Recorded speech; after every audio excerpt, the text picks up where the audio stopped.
Keluarga Kong Dahlan juga diteror dengan ya pihak pengembang yang ingin membeli tanah Kong Dahlan seluas 3.000 meter itu, menerornya dengan cara melemparkan 3 kepala babi.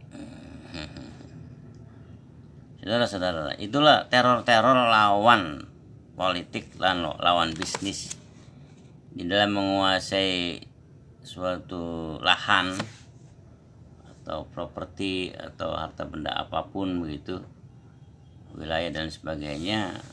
Teror-teror seperti ini terjadi di Indonesia. Baru-baru ini seorang mantan gubernur Provinsi Banten, yaitu Haji Dr. Andes Haji Wahidin Halim MSI, barangkali umurnya ya sekitar 73 tahun gitu ya, sekarang ini ya, bahkan 75 tahun umurnya ya. Beliau setelah sudah tidak lagi menjadi gubernur Provinsi Banten pada tahun yang lalu ya, tahun 2022 atau 2023, awal 2023 Januari 2023, beliau mengundang bakal calon presiden Anies Baswedan, mengundang datang ke rumahnya gitu. Itu di sekitar Jalan Pinang Raya ya, Kelurahan Pinang, Kecamatan Pinang, Tangerang Kota. Sekitar jam 10 pagi Anies Baswedan tiba di lokasi di rumah Wahidin Halim, mantan gubernur Provinsi Banten. Kemudian keesok harinya itu saya lihat di internet bahwa rumah Wahidin Halim itu dilempari oleh beberapa karung berisi dengan isi ular kobra gitu. Apa satu karung apa 2 karung gitu ya. Sebenarnya 1 karung cukup gitu. Itu salah satu teror gitu ya. Kalau tadi Kong Dahlan di Pekulongan atau di Kelurahan Paku Alam, Serpong Utara, Tangerang Selatan itu selain untuk menteror kan juga bisa membunuh, bisa terbunuh gitu ya Kong Dahlan. Tapi Kong Dahlan bersama saat itu beberapa tukang bangunan ya, tentu mereka tukang bangunan dari Jawa dan lain sebagainya, itu semacam pawang ular gitu, bisa menangkapi ular itu, ular kobra itu yang 3 karung atau 2 karung gitu ya, penuh gitu ya. Itu kan bisa ratusan ular kobra gitu ya. Itu tangkepin oleh tukang-tukang bangunan ya, yang ada di sekitar situ gitu. Dan itu dijual, ular-ular itu dijual pada orang yang doyan makan ular gitu ya, atau mereka masak sendiri, mereka bakar dan sebagainya, sehingga ular itu habis juga, barangkali pada kabur juga kan. Di situ masih banyak tanah kosong ya di Pakualam, Kelurahan Pakualam. Itulah teror-teror yang dilakukan oleh lawan-lawan politik dan musuh-musuh bisnis gitu, lawan-lawan bisnis kita gitu, di Indonesia gitu.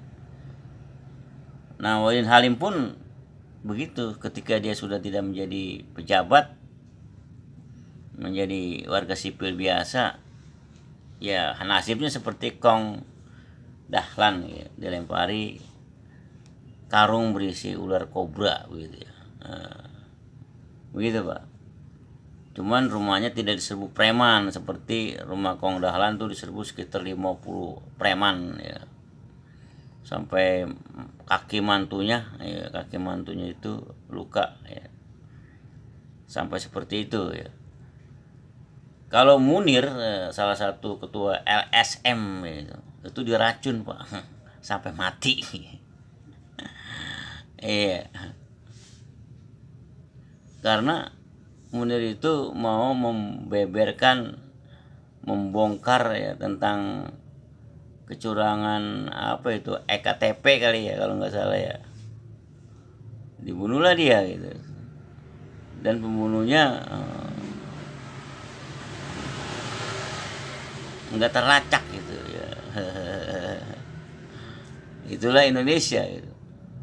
Kalau kita lihat sejarah Indonesia yang zaman Ken Arok gitu, Ken Arok itu pembunuh juga, dia pembunuh salah satu raja gitu untuk menguasai kerajaan dan memperistri istri si raja itu. Raja itu dibunuh dengan keris ya. Baca sejarah Indonesia banyak terjadi perang gitu. Sebelum perang kemerdekaan 17 Agustus 1945, itu pada zaman-zaman Kesultanan Demak ya, dan beberapa kesultanan yang ada di Indonesia ini terjadi perang terhadap kolonialisme Belanda, VOC dan sebagainya, Portugis ya, perang. Kalau lebih dahulu lagi, lebih tua lagi, itu perang antar kerajaan yang beragama Hindu atau Buddha begitu. Ya. Bulan kemari zaman kemerdekaan ini tahun 1948 terjadi pemberontakan komunis ya. Dan juga pemberontakan komunis tahun 1965. Ya.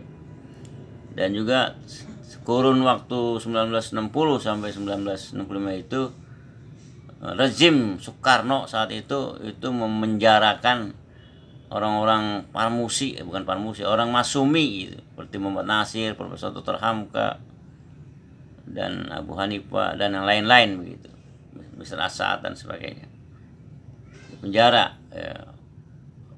Artinya politik mereka itu dibungkam gitu, badan mereka itu dikungkung di penjara.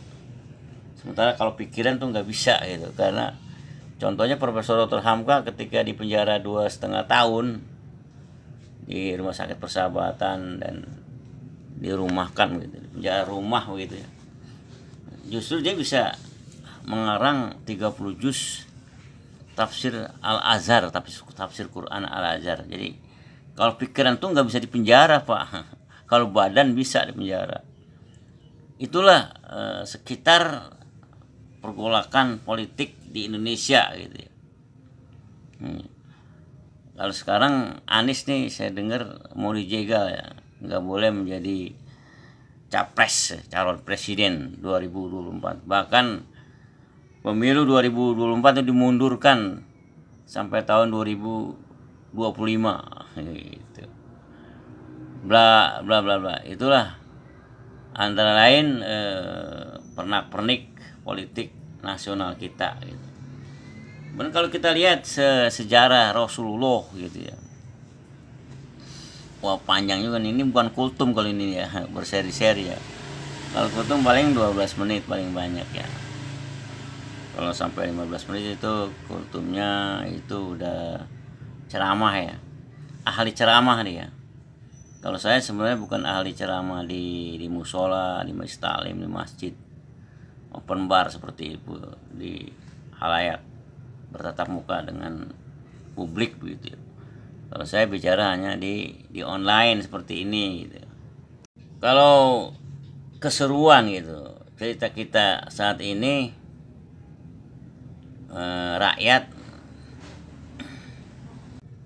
bukan melawan rezim gitu. Kalau dulu rakyat khususnya yang berpolitik Islam, ideologi Islam itu melawan rezim Soekarno yang nasionalisme dia, berpaham nasional, sekuler, nasional sekuler gitu. Kalau zaman Pak Harto ya mirip-mirip seperti itu juga. Jadi rakyat yang berideologi Islam itu melawan Golkar gitu dan partai-partai sekuler lainnya gitu selama 32 tahun. Reformasi tahun 1999 sampai 2004 itu pemilu kita bisa lebih demokratis gitu ya. Sampai zaman SBY, Susilo Bambang Yudhoyono yang 10 tahun itu, 2 periode itu cukup demokratis gitu. Dan disitulah pada zaman SBY itulah GAM, Gerakan Aceh Merdeka, melebur ke NKRI gitu. Sehingga Aceh menjadi Nangro Darussalam Aceh ya, dengan punya otonomi daerah dalam masalah hukum gitu ya. Seperti ada di sana ada cambuk, hukum cambuk bagi peminum dan pezina gitu. Untuk supaya ada efek jeraknya gitu. Itu zaman SBY gitu. Tapi di zaman era Jokowi ini kita terisukan gitu,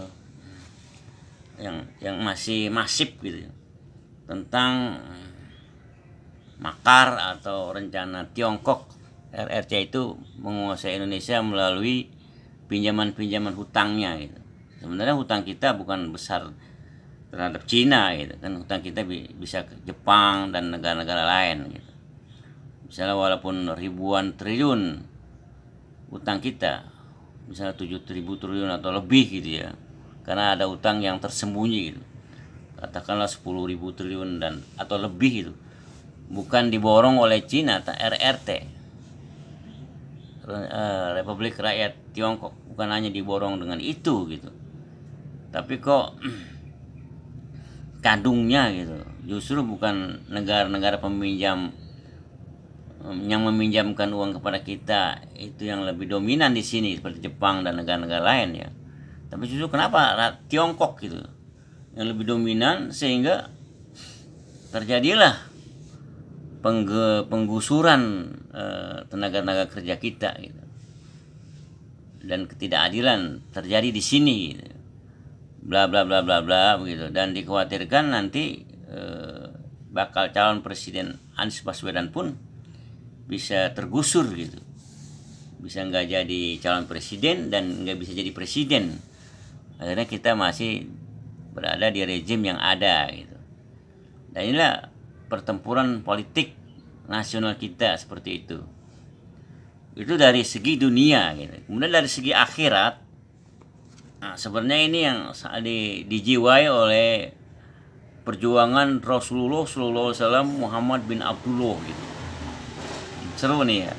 Jadi semangat ideologi Islam rakyat Muslim yang mayoritas di NKRI, Negara Kesatuan Republik Indonesia ini, itu dijiwai sebenarnya, dijiwai oleh Nabi Muhammad Shallallahu Alaihi Wasallam, yang notabene-nya Al-Quran dan Sunnah atau hadis ya. Yang notabene-nya Muslim yang berideologi Islam gitu. Inilah kondisi suatu negara di dunia ini yang warganya, rakyatnya mayoritas Muslim gitu.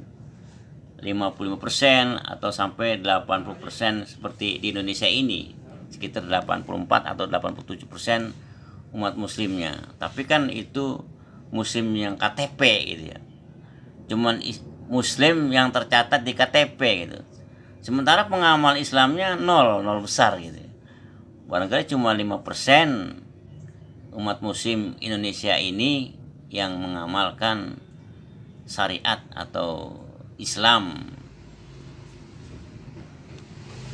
Sementara yang lainnya itu nol besar gitu. Cuman Muslim KTP gitu. Jadi itu memang sangat berat jadi nanti untuk melawan isme-isme atau ideologi yang non Islam seperti ideologi sekuler ya, kapitalis ya, sosialis ya, dan yang lain-lain itu. Yang boleh dikatakan mereka itu togut ya. Togut itu kan yang berideologi selain ideologi Islam gitu kan begitu. Perjuangan kita tahun 2023 sampai 2025 bahkan ya, itu sama dengan perjuangan Rasulullah SAW 1444 tahun yang lalu gitu. Sejak periode Mekah 13 tahun dan periode Rasulullah masih hidup 10 tahun di Madinah itu sampai 2000 sampai tahun 11 Hijriyah gitu ya, ketika beliau wafat. Itu perjuangan Rasulullah itu masih terasa di jiwa kita kaum muslimin yang 5% ya. Bukan yang 87% rakyat Indonesia Muslim gitu ya. Itu kan Islam KTP itu mereka. Ini yang 5% dari 267 juta penduduk warga negara Indonesia 5%-nya itu dijiwai oleh Rasulullah SAW, oleh Islam gitu, Al-Quran dan Sunnah gitu. Jadi mereka itu mengerti gitu perjuangan Rasulullah, sampai Rasulullah itu terbunuh karena diracun gitu. Beliau meninggal sekitar 63 tahun, kurang berapa bulan begitu ya. Jadi kalau kita di dalam satu buku, ini faktanya kalau nggak salah judulnya begitu ya, salah satu buku yang saya baca. Jadi Rasulullah berpesan gitu, bersabda gitu. Kalau kita menerima musibah kecil atau besar gitu, musibah yang kita terima, bahkan musibah sangat besar yang kita terima saat ini selama kita hidup, itu belum apa-apa kalau dibandingkan dengan musibah wafatnya Rasulullah SAW. Gitu. Ini kita cerita ya boleh kalian ngalor ngidur juga, tapi ya tentang Rasulullah, perjuangan Rasulullah dan perjuangan bangsa Indonesia yang berideologi Islam di NKRI ini gitu. Itu dijiwai oleh Rasulullah gitu. Kembali kepada tadi, kalau kita menerima musibah yang sangat besar, ingatlah dia bilang, musibah yang lebih besar lagi itu wafatnya Rasulullah gitu ya. Pada waktu Rasulullah sebelum meninggal, itu yang mengerti masalah ini adalah Abu Bakar As-Siddiq gitu, radhiyallahu anhu gitu. Yaitu ketika Rasulullah berkhutbah Hajjul Wada ya, pada Hajjul Wada, haji perpisahan, haji terakhir Rasulullah SAW, itu beliau bersabda gitu, atau ada Al-Quran yang menyatakan ketika gitu Allah Subhanahu wa Ta'ala bertanya kepada hambanya gitu. Maksudnya hambanya ini Rasulullah Muhammad bin Abdillah gitu. Beliau akan memilih apa gitu, akhirat apa dunia gitu kan ya. Nah, Rasulullah memilih akhirat gitu. Kira-kira saya pemahaman begitu. Nah ini Abu Bakar mengerti bahwa Rasulullah ini akan mati, akan meninggal, akan wafat gitu. Sahabatnya yang dicintainya ini akan meninggal gitu. Nabi Muhammad SAW, Rasulullah SAW ini segera meninggal gitu. Dianggap Islam itu sudah sempurna gitu. Walaupun Rasulullah itu belum meninggal saat itu, baru berpidato di Hajjul Wada gitu. Itu Abu Bakar nangis gitu. Termasuk ketika surah An-Nasr kalau misalnya, yang berbunyi a'udzubillahi minasyaitonirrajim, idza jaa nasrullahi wal fath wa ra'aitan nasa yadkhuluna fi dinillahi afwaja fasabbih bihamdi rabbika wastaghfirhu innahu kana tawwaba. Ketika orang-orang berduyun-duyun masuk Islam gitu dan sebagainya gitu. Nah saat itulah Abu Bakar mengartikan bahwa Islam ini udah sempurna, udah selesai. Berarti Rasulullah akan dipanggil oleh Allah Subhanahu wa Ta'ala, akan meninggal gitu. Maka dia menangis gitu. Jadi yang berilmu para sahabat Rasul pada saat ini bukan Ali atau Umar yang paling berilmu. Jadi yang paling berilmu adalah Abu Bakar, karena masalah ini aja ngerti gitu. Yang lain belum ngerti.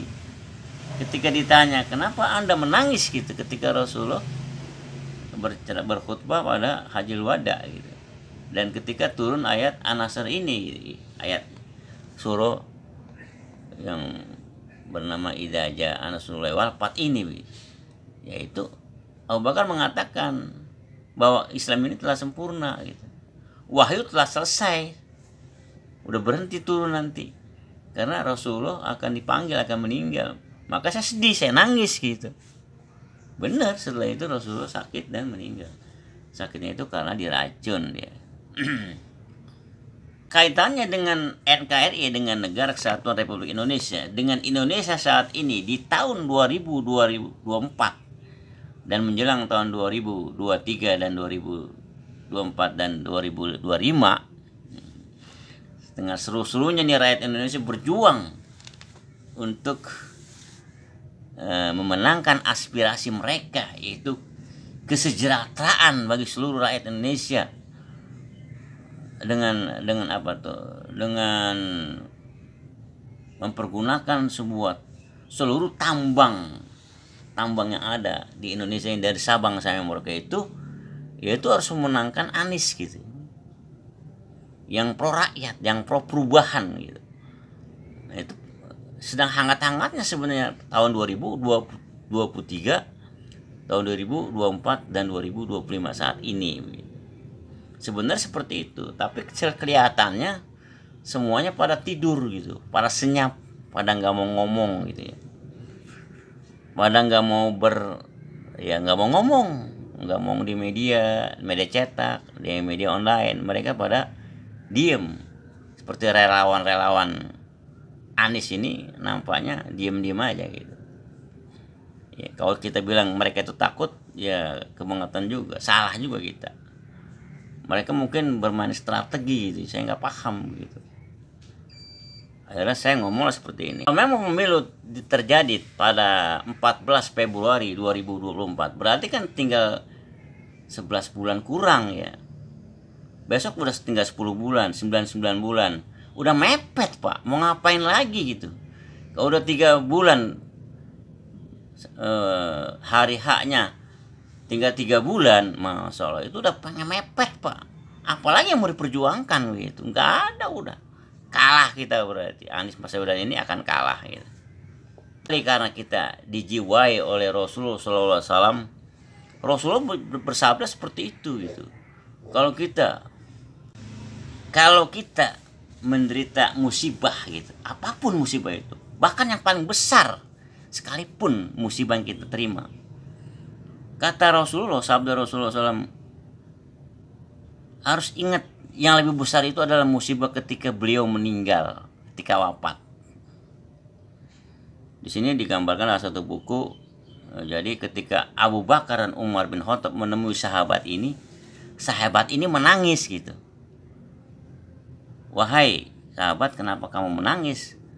Sedangkan Rasulullah SAW wafat itu dia lebih bahagia, ya dan sebagainya gitu. Kenapa kamu menangis gitu? Dia menangis, apa yang ditangisi? Ya berarti wahyu udah nggak turun lagi dong, begitu ke bahasa kita begitu. Saya menangis karena wahyu tidak turun lagi gitu. Sudah kita asumsikan, kenapa sih orang sahabat ini menangis Rasulullah meninggal? Dia menangis ya karena wahyu nggak turun lagi. Otomatis dong kalau Rasulullah meninggal, ya malaikat Jibril berhenti mengirim wahyu gitu. Karena wahyu udah nggak ada dan dianggap agama udah sempurna, agama Islam udah sempurna, itu selesai gitu ya.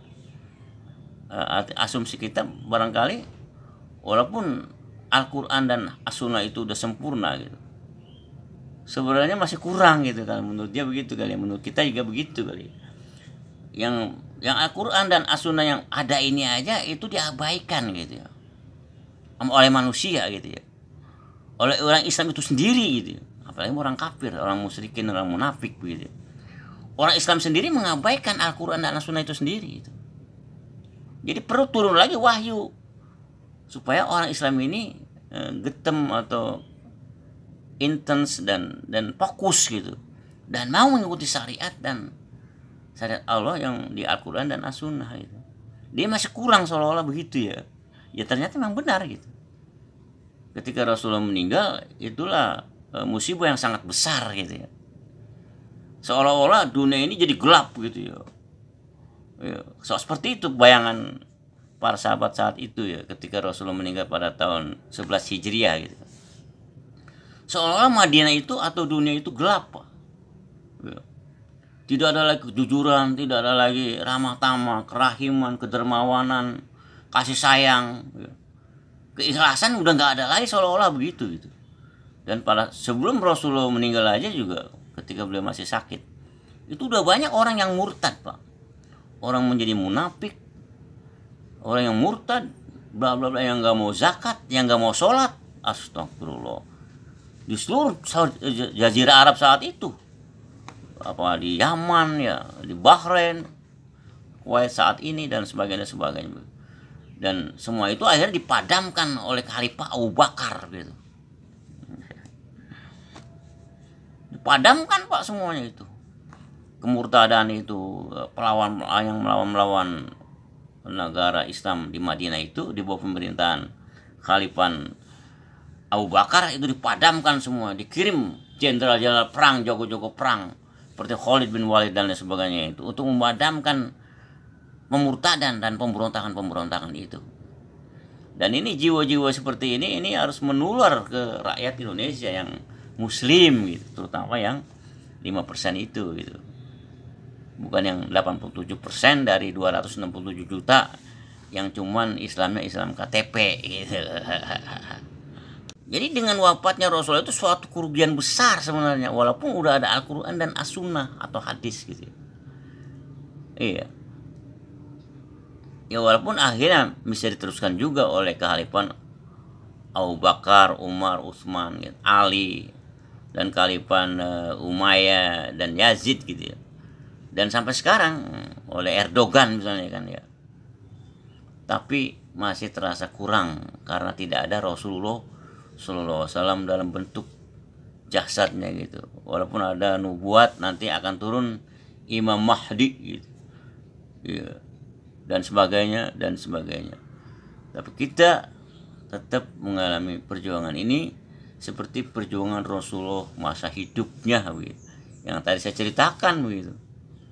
Si Munir dibunuh, diracun. Profesor Dr. Hamka, Mat Nasir ya, dan sebagainya, pimpinan-pimpinan Partai Masyumi di penjara Pak Karno ya. Oh di Mesir Said Kutub itu digantung sama Jamal Abdel Nasser gitu. Presiden Mesir itu dicopot oleh siapa tuh? Laisi ya. Begitu juga Partai Islam di Aljazair yang memenangkan pemilu juga ditutup juga begitu. Itu kan karena kemauan Yahudi ya, kemauan Amerika, Eropa yang anti dan fobia Islam begitu. Dan di Indonesia pun begitu gitu. Tapi Rasulullah walaupun udah meninggal, tetap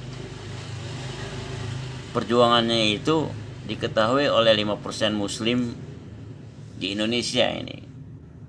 Termasuk saya insya Allah ya, termasuk pendengar-pendengar sekalian gitu.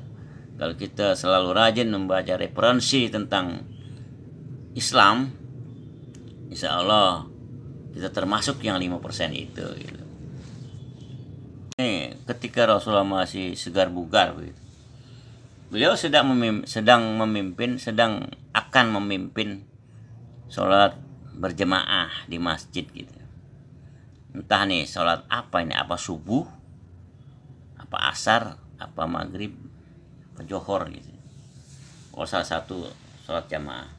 Rasulullah itu bersabda, sekiranya saya boleh gitu, oleh Allah Subhanahu Wa Taala, saya dibolehkan begitu membakar rumah-rumah orang-orang Islam yang tidak berjamaah, sholat berjamaah. Saya tunda nih sholat berjamaah nih. Saya akan datangi rumah-rumah orang Islam itu yang tidak mau berjamaah, sholat berjamaah, sholat waktu berjamaah. Saya akan bakar rumah-rumah mereka itu. Itu sabda Rasulullah SAW.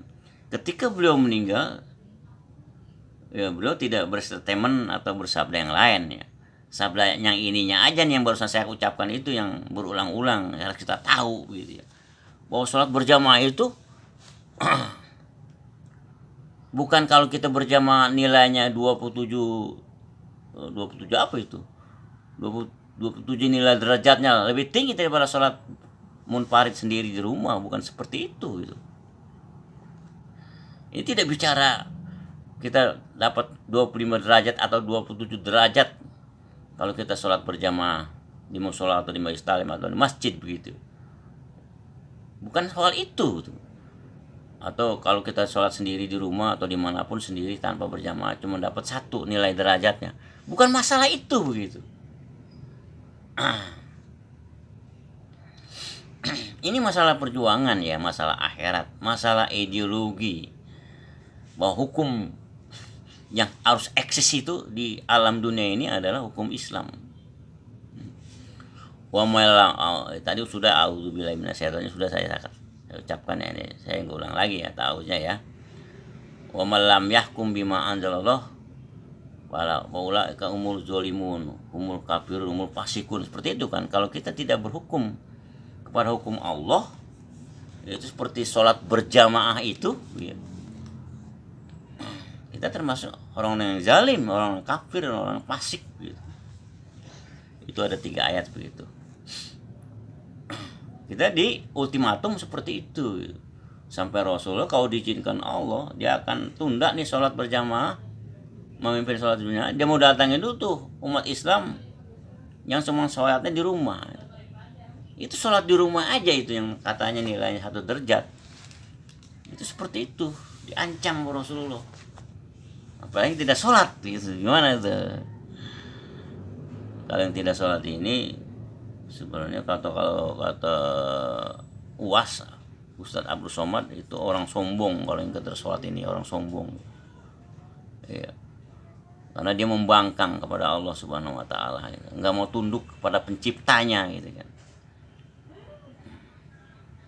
Tidak patuh kepada perintah Allah Subhanahu Wa Taala. Allah kan menyuruh supaya dia disembah oleh kita, gitu.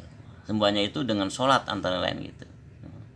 Dengan ruku, dengan sujud, meletakkan jidat di tanah, di lantai, di ubin, di atas sajadah, gitu. Untuk merendahkan dirinya itu di hadapan Allah Subhanahu Wa Taala yang menciptakannya, gitu. Supaya kita juga minta ampun bahwa kita banyak salah. Kepada siapapun kita punya salah banyak tanpa kita sadari. Karena manusia memang tempat salah.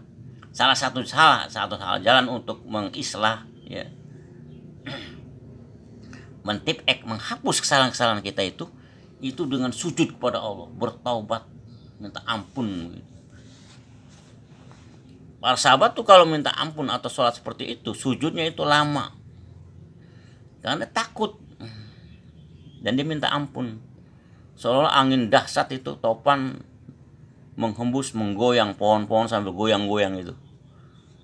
Saking takutnya para sahabat itu kepada Allah, bersujud lama sampai jidatnya itu hitam, gitu. Kembali kepada kita, gitu. Kita di Indonesia ini itu berjuang, Pak. Dari sejak Wali Songo, ya, kerajaan Demak, kesultanan di mana-mana yang ada di Indonesia ini, di Tidore, di Kalimantan, di Sumatera, bahkan di Jawa, ya. Itu perjuangan, Pak. Estafetnya seperti itu, gitu. Sampai sekarang tahun 2024 nanti, gitu. Itu sebenarnya perjuangan dakwah, sebuah perjuangan Islam. Perjuangan yang dijiwai oleh Nabi Muhammad Sallallahu Alaihi Wasallam. Antara lain tentang sholat tadi yang saya katakan. Nanti kita sambung lagi, ya. Kita istirahat dulu. Nanti kita sambung bagian selanjutnya. Wassalamualaikum warahmatullahi wabarakatuh. Lebih kurang saya mohon maaf, ya. Alafu minkum. Wabillahi taufiq wal hidayah. Wassalamualaikum warahmatullahi wabarakatuh.